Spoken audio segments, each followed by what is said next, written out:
آئیے اب ایک ریکارڈڈ کال کی طرف چلتے ہیں. ہمارے سلسلے میں سائل ہم سے کیا سوال پوچھتے ہیں. صلو علی الحبیب صلی اللہ تعالی علی محمد صلی اللہ. میں محمد ہمایوں بات کر رہا ہوں ابرڈیئر ساؤتھ ویلز انگلینڈ سے. جی حضور, مجھے پوچھنا یہ ہے کہ یہ جو قبور پر آپ لوگ جاتے ہیں اور وہاں پر حاضریاں دیتے ہیں, مزارات پر بھی, اور وہاں پر منتیں مانتے ہیں, اور مطلب بعض جگہ ہم نے یہ بھی دیکھا ہے کہ بعض سنی لوگ اذانیں بھی دیتے ہیں قبور پر مردے دفنانے کے بعد, اور بے شمار قسم کی اور معاملات بھی ہیں. تو اس بارے میں کچھ کنفیوژن پایا جاتا ہے, تو اس کو تھوڑا سا ذرا وضاحت فرما دیجیے. ہمایوں بھائی, آپ انگلینڈ سے ہمیں فون کیا, ہم آپ کو اپنے سلسلے میں مرحبا کہتے ہیں. پریکٹسز آف اہل سنت, معمولات اہل سنت کے حوالے سے یہ سوال ہے. حضور لگتا ہے 2-3 سوالات ایک ساتھ انہوں نے ہمارے ہمایوں بھائی نے کر لیے. کچھ کنفیوژنز ہیں ان کو, مزارات پر حاضری دینا, منتیں مانگنا, وہاں پر اذان دینا, اس بارے میں کچھ ڈیفائن کیجیے. مزارات پہ جہاں تک حاضری دینے کا تعلق ہے تو ہمارے پیارے آقا صلی اللہ تعالی علیہ وسلم خود ہر سال شہدائے کرام, شہدائے احد کے مزارت پر تشریف لے آیا کرتے ہیں. سبحان اللہ. تو مزارت پر حاضری دینا یا قبور پر جانا, تو قبور پر جانے کے متعلق تو ہمارے پیارے آقا صلی اللہ تعالی وسلم خود ارشاد فرمایا کہ میں نے تمہیں قبور کی زیارت سے منع فرمایا تھا, اب میں تمہیں اس کی اجازت دیتا ہوں. صحیح. اور قبور کی زیارت کرا کرو کہ اس سے دل نرم پڑتے ہیں. قبور کی زیارت کرنا اور اس پہ وہاں جا کے منتیں وغیرہ ماننا, تو منتیں مانگنے کا تعلق بالخصوص قبور کے ساتھ ہی نہیں ہے. صحیح. منتوں کے بالکل باقاعدہ مسائل کتب فقہ میں موجود ہیں. صحیح. جہاں پر منتوں کی اقسام کہ منت شرعی کیسی ہے اور منت عرفی کس قسم کی ہوتی ہیں. پھر منتیں ضروری نہیں ہے کہ قبر پر ہی مانی جائیں یا مزارت اولیاء پر ہی جا کر جو ہے منتیں مانی جائیں. منتوں کا تعلق بالخصوص قبور سے نہیں. اور ہی منت ماننا درست ہے. درست ہے. ٹھیک ہے, چاہے وہ مزار پہ جا کے مانی جائے یا گھر پہ بیٹھ کے مانی جائے. ٹھیک ہے. اور اذان کا جہاں تک تعلق ہے کہ اذان دی جاتی ہے, تو اس میں اذان جب مردے کو قبر میں دفن کیا جاتا ہے تو ہر ایک کو معلوم ہے کہ اس میں جب دفن کرنے کے بعد فرشتے آتے ہیں اور اسے سوالات کرتے ہیں. صحیح. سوالات کیے جاتے ہیں.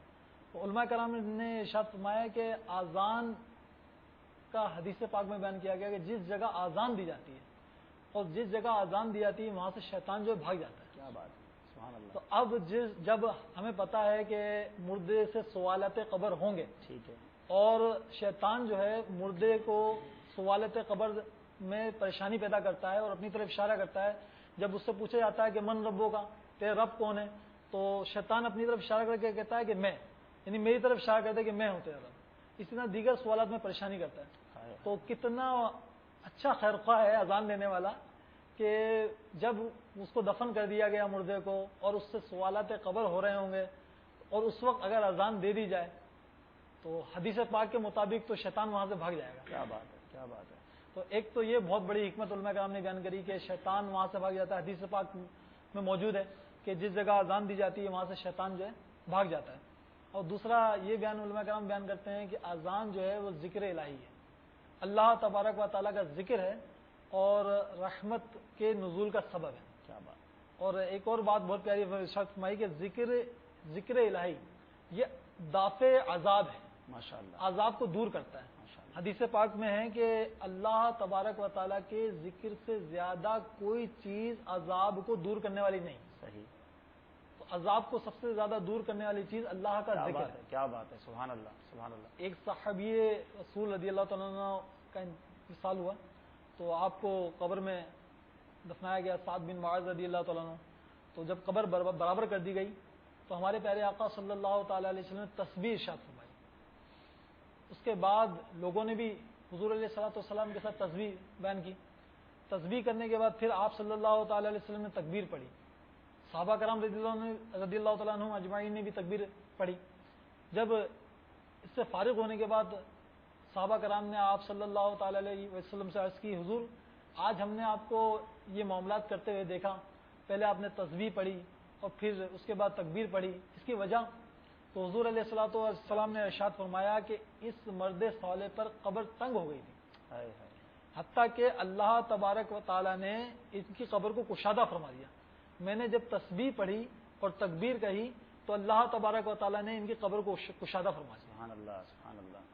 تو حدیث پاک میں جسے بیان کیا گیا کہ ذکر الہی سب سے زیادہ ذکر وہ چیز یعنی ذکر الہی وہ چیز ہے جو کہ سب سے زیادہ عذاب قبر کو دور فرماتی ہے۔ ایک اور چیز جو اذان کے بارے میں بیان کیا تھی کہ اذان جو ہے یہ اللہ تعالیٰ کا ذکر ہے، اور اللہ کے ذکر کے بارے میں قرآن پاک میں ارشاد فرمایا کہ الا بذکر اللہ تطمئن القلوب، سبحان اللہ سبحان اللہ، سن لو اللہ کی یاد میں ہی دلوں کا چین ہے۔ سبحان اللہ۔ تو اذان جس جگہ دی جاتی ہے رحمت الہی کے نزول کا سبب، دافع عذاب، دلوں کا چین، شیطان کو دور کرنے کا ذریعہ، تو اتنے زیادہ فوائد۔ علامہ شامی رحمۃ اللہ تعالی نے تو بہت ہی پیاری بات فرمائی، ارشاد فرمائی، اور جہاں اذان کے مختلف مواقع آپ نے ذکر کیے کہ فلاں فلاں فلاں مقام پر یہاں میں یہی بات ایڈ کرنا چاہ رہا تھا کہ یہ بھی سوال ہوتا ہے کہ یہاں نماز تو نہیں ہے پھر اذان کیوں دی جا رہی ہے؟ اذان تو وہیں دی جاتی ہے جہاں نماز ہو، تو کیا ایسی بھی کوئی اذانیں ہیں جو نماز کے علاوہ دی جاتی ہیں؟ علامہ شامی علیہ رحمہ نے اذان کے مختلف مواقع بیان کرے اور اس میں بیان کیا کہ فلاں فلاں فلاں مقام پر جو ہے اذان دینا مستحب ہے۔ تو اس میں جو ایک مشہور مقام جو ہے جب بچے کی ولادت ہوتی ہے کان میں اذان دی جاتی ہے